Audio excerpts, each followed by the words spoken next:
हरे कृष्णा। जय श्री हरि।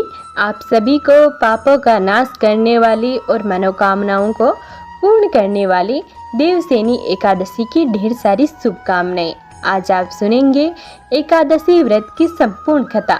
तो चलिए अपने जीवन की मंगल कामना करते हुए सुनते हैं एकादशी की कथा। एक बार एक राज्य में एक राजा राज्य किया करता था। वह बड़ा ही बुद्धिमान और बलशाली था। राजा सदैव अपनी प्रजा का बहुत अच्छे से ध्यान रखता था। प्रजा भी अपने राजा को बहुत पसंद किया करती थी। उस राजा की 2 बेटियां थी। राजा अपनी दोनों बेटियों से बहुत प्रेम करता था। राजा की छोटी बेटी देखने में बहुत सुंदर और आकर्षण थी और राजा की बड़ी बेटी छोटी बेटी के मुकाबले थोड़ा कम सुंदर थी। राजा की छोटी बेटी ग्यारस माता की पूजा किया करती थी और सभी लोग राजा की छोटी बेटी से बहुत प्रेम करते थे और बहुत प्रशंसा किया करते थे। राजा भी अपनी छोटी बेटी को बड़ी बेटी से अधिक प्रेम करता था, जिस कारण से राजा की बड़ी बेटी को अपनी छोटी बहन से बहुत नफरत होने लगी थी। राजा की दोनों बेटियां जब बड़ी हो गई तब एक पड़ोसी राज्य में रहने वाला राजकुमार राजा की बड़ी बेटी के लिए रिश्ता लेकर आया। लेकिन जैसे ही उस राजकुमार की नज़र राजा की छोटी बेटी पर पड़ी तो वह राजकुमार राजा की छोटी बेटी पर मोहित हो गया और उसे पहली नज़र में ही प्रेम कर बैठा। उस राजकुमार ने राजा की बड़ी बेटी के साथ विवाह करने से मना कर दिया और उसने राजा से कहा कि मैं आपकी छोटी बेटी से विवाह करना चाहता हूँ। जिसके बाद राजा की बड़ी बेटी यह देखकर अपनी छोटी बहन से बहुत क्रोधित हो गई और राजा की बड़ी बेटी ने अपनी छोटी बहन को अपना सबसे बड़ा दुश्मन मान लिया। राजा की बड़ी बेटी ने अपनी छोटी बहन से बदला लेने का निर्णय लिया, जिसके लिए उसने अपनी छोटी बहन को जान से मारने का प्लान बनाया। राजा की बड़ी बेटी ने अपनी छोटी बहन को मारने के लिए सबसे पहले एक लड्डू में जहर मिलाकर अपनी छोटी बहन को दे दिया और उसको लड्डू खाने के लिए कहा। लेकिन लड्डू खाने के बाद भी छोटी बहन को कुछ भी नहीं हुआ। बड़ी बहन यह देखकर बहुत आश्चर्यचकित हो गई, लेकिन बड़ी बहन ने हार नहीं मानी और उसने जब रात में छोटी बहन अपने कमरे में सो रही थी तब एक मटके में सांप रखकर उसे कमरे में छोड़ दिया। लेकिन सांप भी छोटी बहन का कुछ नहीं कर पाया। जिसके बाद बड़ी बहन ने अपनी छोटी बहन से कहा कि चलो हम लोग कुएं में से पानी भरकर लाते हैं। जिसके लिए वह अपनी छोटी बहन को पानी भरने के बहाने से कुएं के पास ले गई और उसने अपनी छोटी बहन को कुएं में धक्का दे दिया।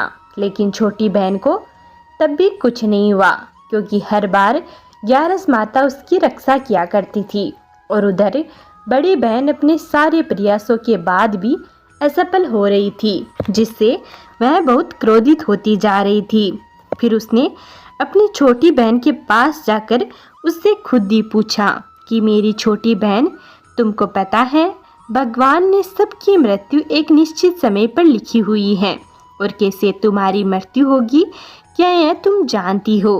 तब छोटी बहन ने अपनी बड़ी बहन को बताया कि हाँ, मैं तो जानती हूँ कि मेरी मृत्यु कैसे होगी। छोटी बहन से यह सुनकर बड़ी बहन मन ही मन बहुत प्रसन्न होने लगी और उसने अपनी छोटी बहन से कहा कि तुम मुझे अपनी मृत्यु का राज बताओ। छोटी बहन ने अपनी बड़ी बहन से कहा कि मेरी मृत्यु तो एक तोते में है। जो तोते के गले में एक हार है उससे मेरी मृत्यु होगी। जब तक कोई भी व्यक्ति तोते को मार कर वह हार अपने गले में पहनेगा तो मैं मूर्छित होकर गिर जाऊंगी और जैसे ही उस हार को अपने गले से उतारेगा तो मैं वापस से जीवित हो जाऊंगी। अपनी छोटी बहन की मृत्यु का राज जानकर बड़ी बहन बहुत ही खुश हो गई और उसने अपनी छोटी बहन को मारने के लिए उसके पालतू तोते को ढूंढना शुरू कर दिया और छोटी बहन को इस बात का आभास हो गया था कि कोई उसकी जान लेना चाहता है, जिसके लिए वह अपने पिता के पास गई और उसने अपने पिता से कहा कि पिताजी, मेरी मृत्यु के बाद आप मुझे जलाइएगा मत, बल्कि आप मुझे अपनी पुरानी वाली हवेली में एक पलंग पर लेटाकर छोड़ दीजिएगा। अपनी छोटी लड़की की बात सुनकर राजा बहुत आश्चर्यचकित हो गया। राजा ने अपनी छोटी बेटी से पूछा, बेटी तुम यह क्या कह रही हो? तब राजा की छोटी बेटी ने बताया, पिताजी समय किसी के लिए नहीं रुकता है, कब क्या हो जाए किसी को कुछ भी पता नहीं है। और फिर राजा ने अपनी छोटी बेटी से कहा कि तुम ऐसी बातें क्यों कर रही हो? 2-3 दिन में तो तुम्हारा विवाह होने वाला है। लेकिन छोटी बेटी ने अपने पिता को ऐसा करने पर मजबूर कर दिया और उनसे वचन ले लिया।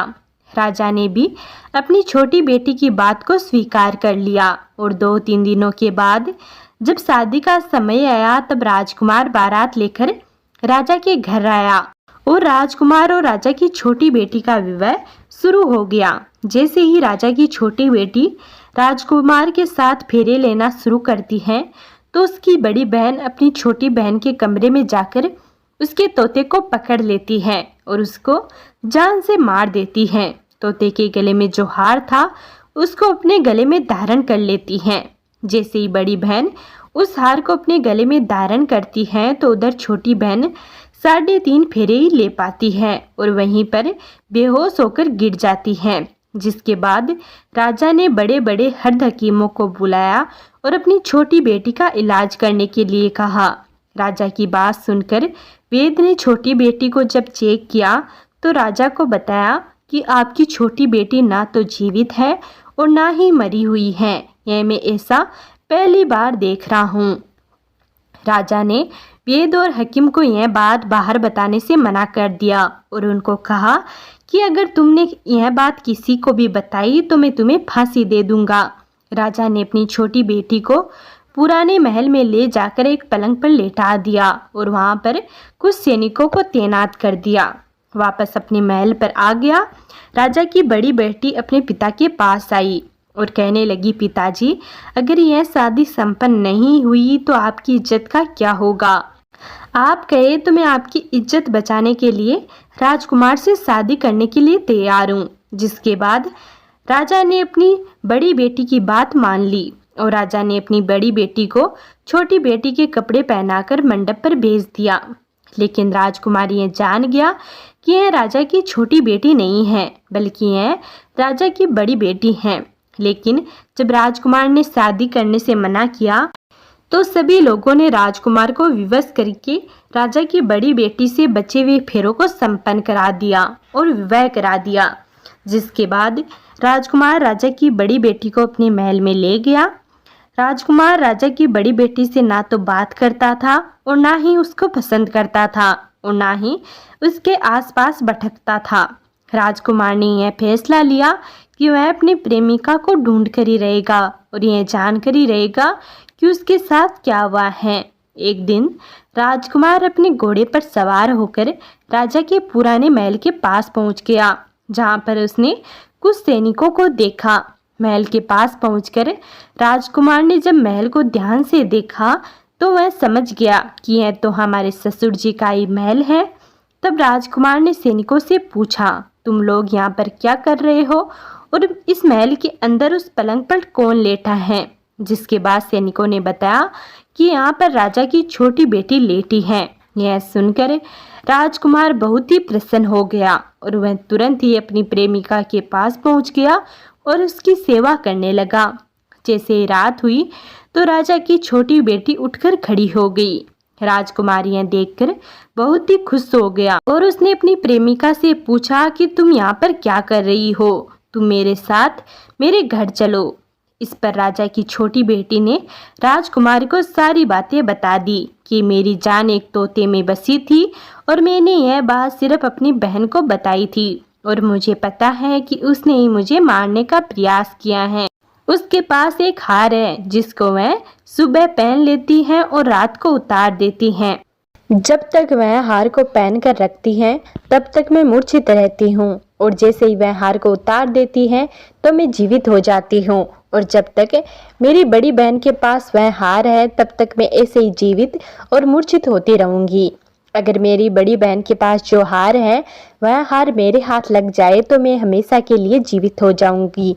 राजकुमार यह बात सुनकर राजा की छोटी बेटी के पास रहने का ही निर्णय करता है और उसने अपने बचे हुए सारे फेरे उस पलंग पर लेटी हुई राजा की छोटी बेटी के साथ ले लेता है और अपना विवाह पूर्ण कर लेता है और वहीं पर रहने लगता है। देखते ही देखते कुछ समय में राजा की छोटी बेटी यानी कि राजकुमार की पत्नी पेट से हो जाती है। एक दिन राजकुमार को किसी काम से बाहर जाना पड़ा। तब छोटी बहन के पेट में बहुत तेज दर्द होने लगा, जिसके बाद उसने ग्यारस माता का आह्वान किया। जिसके बाद वहां पर ग्यारस माता प्रकट हुई और उन्होंने अपने भक्तों के दर्द को दूर किया और एक पुत्र की प्राप्ति करवाई। और वहीं पर अचानक से राजकुमार भी आ गया। राजकुमार ने ग्यारस माता को देखा तो वह आश्चर्यचकित हो गया और उसने तुरंत माता को प्रणाम किया। और ग्यारस माता ने राजकुमार से कहा कि जब तुम्हारा बालक 5 वर्ष का हो जाए तो तुम अपनी पत्नी का हार लाकर इसके गले में डाल देना। और देखते ही देखते राजकुमार यानी कि राजा की छोटी बेटी का पुत्र 5 वर्ष का हो जाता है। तो राजकुमार अपने बेटे से कहता है कि बेटा, मैं कुछ काम से बाहर जा रहा हूँ, तुम अपनी माता का ध्यान रखना। और वहां से चला जाता है। राजा को बाहर निकलता देख बड़ी बहन के सैनिक देख लेते हैं और बड़ी बहन को जाकर सारी बातें बता देते हैं। जिसके बाद बड़ी बहन अपनी छोटी बहन के पुत्र को वहां से उठवा लेती है और उसको मरवा देती है। छोटी बेटी के पुत्र के 2 टुकड़े करवा देती है। पहला टुकड़ा चक्की के पास छुपा देती है और दूसरा टुकड़ा अपनी पलंग के नीचे रख लेती है। अब ग्यारस माता भिखारी का रूप लेकर आती है। एक भिखारी का रूप रखकर बड़ी बहन के पास चली जाती है। जिसके बाद वहां पर भिक्षा मांगने लगती है। बड़ी बहन अपने नौकरों से कहती है कि जाकर भिक्षा दे दो। लेकिन जैसे ही नौकर ग्यारस माता को भिक्षा देने के लिए जाते हैं तो माता उन्हें मना कर देती है और कहती है कि मैं तो तुम्हारी महारानी से ही भिक्षा लूंगी। जिसके बाद बड़ी बहन स्वयं ही भिक्षा देने के लिए माता के पास आती है। तब माता एक बिल्ली का रूप लेकर उसके कमरे में चली जाती है और वहां पर छोटी बेटी के पुत्र के दोनों टुकड़ों को आपस में जोड़ देती है और उसे जीवित कर देती है और वहां से ले जाती है। इसके बाद राजकुमार अपने बेटे को लेकर राजा की बड़ी बेटी के पास जाता है और उससे कहता है कि तुम इसका ध्यान रखना। अगर तुम इस बच्चे का अच्छे से ध्यान रखोगी तो मैं तुमसे बात करूंगा। एक दिन राजकुमार अपने बच्चे से कहता है कि तुम अपनी मम्मी के पास जाओ और उनके गले का हार मांग लो। जिसके बाद राजकुमार का लड़का अपनी मम्मी के पास जाता है और कहता है कि मम्मी, मुझे तुम्हारा हार चाहिए जो तुमने गले में पहन रखा है। यह सुनकर पहले तो बड़ी बहन बहुत क्रोधित होती है, पर उसको याद आता है कि राजकुमार ने कहा था कि अगर मैं इस बच्चे का अच्छे से ध्यान रखूंगी तो वह मुझसे बातें करेगा। जिसके कारण वह हार को उस बच्चे को दे देती है और वह तुरंत हार को ले जाकर अपने पिता को दे देता है। और तभी राजकुमार अपने बेटे को वहां से लेकर चला जाता है और अपनी पत्नी से कहकर जाता है कि तुम हमारे लिए खाना बना कर रखना, मैं शाम को आकर तुम्हारे साथ ही खाऊंगा। और वह अपने बेटे को लेकर वहां से चला जाता है। जिसके बाद वह राजा के पास जाता है और उनको सारी बातें बता देता है। राजा अपनी बड़ी बेटी की यह करतूत सुनकर बहुत क्रोधित होते हैं और अपनी परवरिश पर ही दोष देने लगते हैं और राजकुमार को अपनी छोटी बेटी के साथ रहने के लिए ही आदेश देते हैं। प्रेम से बोलिए ग्यारस माता की जय, भगवान श्री हरि विष्णु की जय। अब सुनिए देवसेनी एकादशी की कथा। एक बार धर्मराज युधिष्ठिर भगवान श्री कृष्ण से कहते हैं कि हे मधुसूदन, आपके श्रीमुख से आषाढ़ माह के कृष्ण पक्ष को आने वाली योगिनी एकादशी का महात्म्य सुनकर मैं भाव विभोर हो गया। अतः अब आप मुझे आषाढ़ माह के शुक्ल पक्ष को आने वाली एकादशी के बारे में बताइए। इस एकादशी को किस नाम से जाना जाता है? इस एकादशी का क्या महात्म्य है? मुझे विस्तार पूर्वक समझाइए। इस पर भगवान श्री हरि विष्णु कहते हैं कि हे कुंती नंदन, आषाढ़ माह के शुक्ल पक्ष में आने वाली एकादशी को देवसेनी एकादशी के नाम से जाना जाता है। इस एकादशी पर मैं अपनी संयन मुद्रा में क्षीर सागर में संयन करता हूँ और आने वाली देवोत्थानी एकादशी के पर्व पर जागृत अवस्था में आता हूँ। अब मैं तुम्हें इस दिव्य एकादशी की कथा सुनाने जा रहा हूँ जो परमपिता ब्रह्मा जी ने नारद जी को कही थी। उसी कथा का वर्णन मैं तुमसे करने जा रहा हूँ, अतः तुम इसे ध्यान पूर्वक सुनना। एक समय नारद जी ने ब्रह्मा जी से यही प्रश्न किया था। तब ब्रह्मा जी ने उत्तर दिया कि हे नारद, तुमने कलियुगी जीवों के उद्धार के लिए बहुत उत्तम प्रश्न किया है, क्योंकि देवसेनी एकादशी का व्रत सब व्रतों में उत्तम है। इस व्रत से समस्त पाप नष्ट हो जाते हैं और जो मनुष्य इस व्रत को नहीं करते वे नरकगामी होते हैं। इस व्रत के करने से भगवान विष्णु प्रसन्न होते हैं। इस एकादशी का नाम देवसेनी एकादशी है। अब मैं तुमसे एक पौराणिक कथा कहता हूँ, तुम मन लगाकर सुनो। सूर्यवंश में मादाता नाम का एक चक्रवर्ती राजा हुआ है, जो सत्यवादी और महान प्रतापी था। वह अपनी प्रजा का पुत्र की भांति पालन किया करता था। उसकी सारी प्रजा धन धान्य से भरपूर और सुखी थी। उसके राज्य में कभी अकाल नहीं पड़ता था। एक समय उस राजा के राज्य में 3 वर्ष तक वर्षा नहीं हुई और अकाल पड़ गया। प्रजा अन्न की कमी के कारण अत्यंत दुखी हो गई। अन्न के न होने से राज्य में यज्ञ आदि भी बंद हो गए। एक दिन प्रजा राजा के पास जाकर कहने लगी कि हे राजा, सारी प्रजा त्राही त्राही पुकार रही है, क्योंकि समस्त विश्व की सृष्टि का कारण वर्षा ही है। वर्षा के अभाव से अकाल पड़ गया है और अकाल से प्रजा मर रही है। इसलिए हे राजन, कोई ऐसा उपाय बताओ जिससे प्रजा का कष्ट दूर हो। राजा मतदाता कहने लगे कि आप लोग ठीक कह रहे हैं, वर्षा से ही अन्न उत्पन्न होता है और आप लोग वर्षा न होने से अत्यंत दुखी हो गए हैं। मैं आप लोगों के दुखों को समझता हूँ। ऐसा कहकर राजा कुछ सेना साथ लेकर वन की तरफ चल दिया। वह अनेक ऋषियों के आश्रम में भ्रमण करता हुआ अंत में ब्रह्मा जी के पुत्र अंगिरा ऋषि के आश्रम में पहुंचा। वहां राजा ने घोड़े से उतरकर अंगिरा ऋषि को प्रणाम किया। मुनि ने राजा को आशीर्वाद देकर कुशल क्षेम के पश्चात उनसे आश्रम में आने का कारण पूछा। राजा ने हाथ जोड़कर विनीत भाव से कहा कि हे भगवान, सब प्रकार से धर्म पालन करने पर भी मेरे राज्य में अकाल पड़ गया है। इससे प्रजा अत्यंत दुखी है। राजा के पापों के प्रभाव से ही प्रजा को कष्ट होता है, ऐसा शास्त्रों में कहा गया है। जब मैं धर्म अनुसार राज्य करता हूँ तो मेरे राज्य में अकाल कैसे पड़ गया, इसके कारण का पता मुझको अभी तक नहीं चल सका।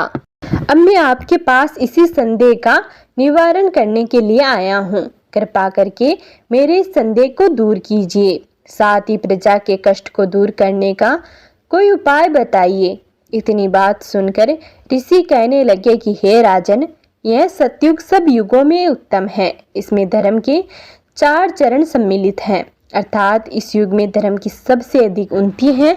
लोग ब्रह्मा की उपासना करते हैं और केवल ब्राह्मणों को ही वेद पढ़ने का अधिकार है। ब्राह्मणी तपस्या करने का अधिकार रख सकते हैं, परंतु आपके राज्य में एक शूद्र तपस्या कर रहा है। इसी दोष के कारण आपके राज्य में वर्षा नहीं हो रही है। इसलिए यदि आप प्रजा का पालन चाहते हो तो उस शूद्र का वध कर दो। इस पर राजा कहने लगा कि महाराज, मैं उस निरपराध तपस्या करने वाले शूद्र को किस तरह मार सकता हूँ? आप इस दोष से छूटने का कोई दूसरा उपाय बताइए। तब ऋषि कहने लगे कि राजन, यदि तुम अन्य उपाय जानना चाहते हो तो सुनो। आषाढ़ माह के शुक्ल पक्ष की देवसेनी एकादशी का विधि पूर्वक व्रत करो। व्रत के प्रभाव से ही तुम्हारे राज्य में वर्षा होगी और प्रजा सुख प्राप्त करेगी, क्योंकि इस एकादशी का व्रत सब सिद्धियों को देने वाला है और समस्त उपद्रवों को नाश करने वाला है। इस एकादशी का व्रत तुम प्रजा सेवक तथा मंत्रियों सहित करो। मुनि के इन वचनों को सुनकर राजा अपने नगर को वापस आया और उसने विधि पूर्वक देवसेनी एकादशी का व्रत किया। उस व्रत के प्रभाव से वर्षा हुई और प्रजा को सुख प्राप्त हुआ। अतः इस मास की एकादशी का व्रत सब मनुष्यों को करना चाहिए। यह व्रत इस लोक में भोग और परलोक में मुक्ति को देने वाला है। इस कथा को पढ़ने और सुनने से मनुष्य के सभी पापों का नाश हो जाता है। तो प्रेम से बोलिए भगवान श्री हरि विष्णु की जय, एकादशी माता की जय। अब सुनिए तुलसी माता की कहानी। एक गांव में एक बूढ़ी महिला रहती थी। वह प्रतिदिन पूजा पाठ किया करती थी और वह रोज तुलसी माता का पूजन करती थी और तुलसी माता से कहती, हे तुलसी माता सत की दाता, मैं तेरा बिडवा सींचती हूँ।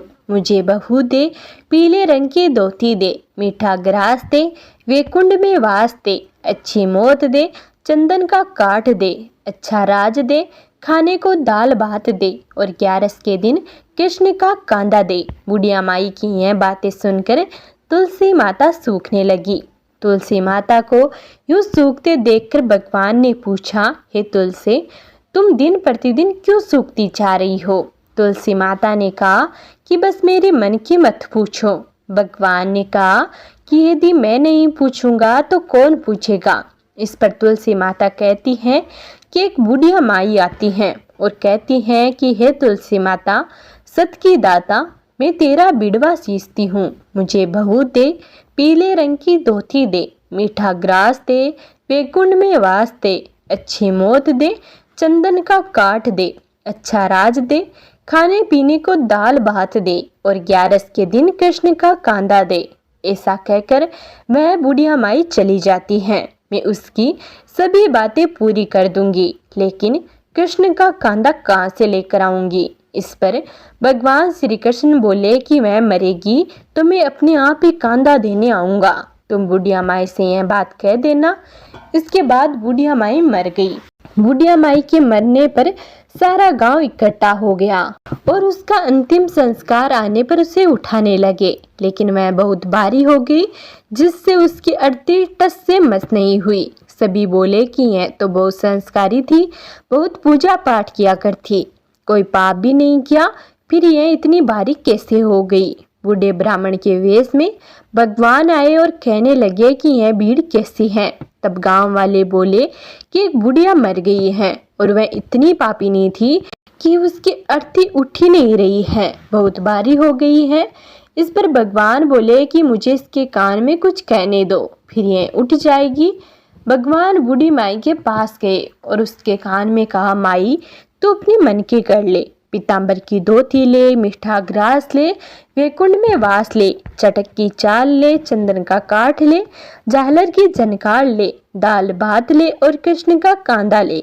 भगवान की बातें सुनकर बुढ़िया माई हल्की हो गई। भगवान अपने कंधे पर उसे ले गए और बुढ़िया माई को मुक्ति मिल गई और वह वैकुंठ में चली गई। हे तुलसी माता, जैसे आपने बुढ़िया माई की सारी इच्छाएं पूरी की, वैसे सभी लोगों की करना। तो प्रेम से बोलिए तुलसा माता की जय, भगवान श्री हरि विष्णु की जय। तो ये था आज का वीडियो। अगर आपको यह वीडियो पसंद आया हो तो वीडियो को लाइक कर कमेंट में तुलसा माता की जय या एकादशी माता की जय जरूर लिखें। और यदि आपने अभी तक हमारे चैनल को सब्सक्राइब नहीं किया है तो प्लीज़ सब्सक्राइब जरूर कर लें।